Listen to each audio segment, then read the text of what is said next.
Hey everyone, welcome to this explainer. Look, if you're an IT or security pro, you already know the threat landscape is shifting on a daily basis. But today, we're taking a really close look at a group that has completely rewritten the playbook. We're talking about Akira Ransomware.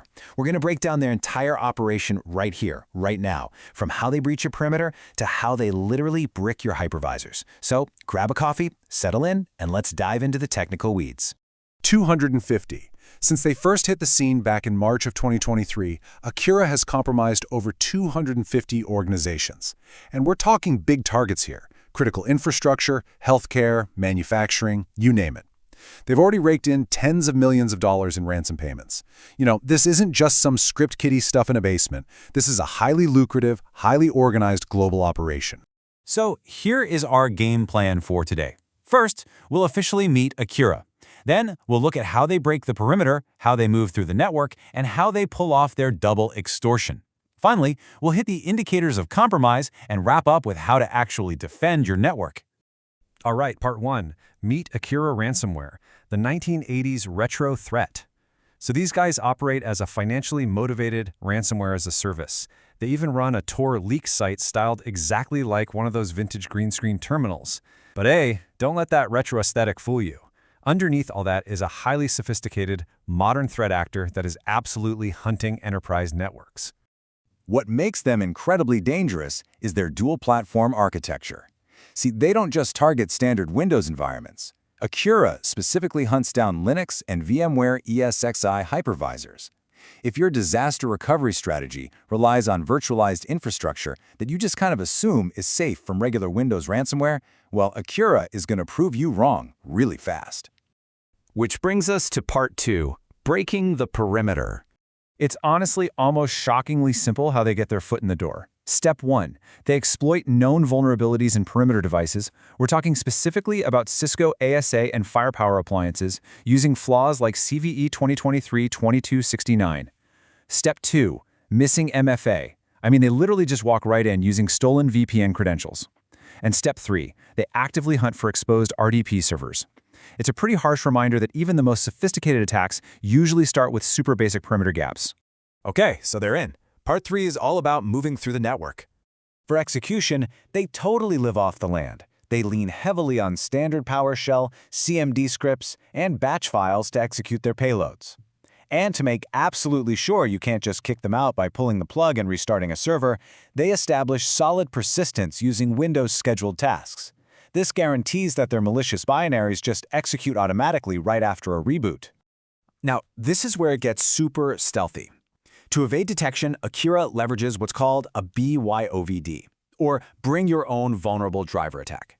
They essentially drop a legitimately signed but deeply flawed driver onto the system. Why? To selectively kill Microsoft Defender, terminate your backups, and shut down database services. They systematically blind your defenses right before the encryption phase even begins. With your alarms effectively turned off, they run Advanced IP Scanner and NetScan to map out your subnets. Then comes the credential harvesting. They'll dump OS credentials using tools like Mimikatz, ISIS SS memory dumps, and Lazan. The ultimate goal here? Grab that domain admin access and take total control of the environment. Once they've compromised domain admin, they spread like wildfire. They move laterally by pushing remote payloads via PXEC and WMI, and they just seamlessly jump from host to host using standard RDP. At this stage, they basically own your environment.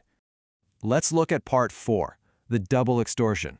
Before they even think about locking your files, they're stealing them.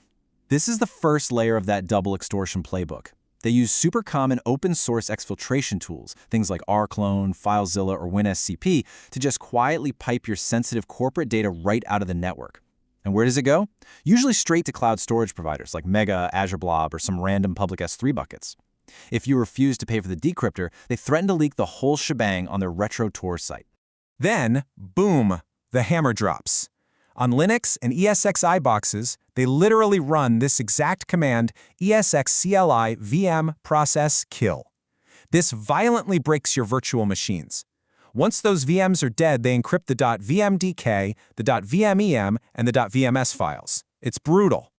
Over on the Windows side, their encryption phase is rocking a hybrid SHA-20 and RSA 4096 scheme, and they append the .Akira extension to everything, just so you know exactly who hit you. And just to make absolutely sure you can't easily roll things back, they run this devastating command: vsadmin.exe delete shadows/all/quiet. This quietly but completely wipes all your local volume shadow copies. It totally inhibits local system restoration.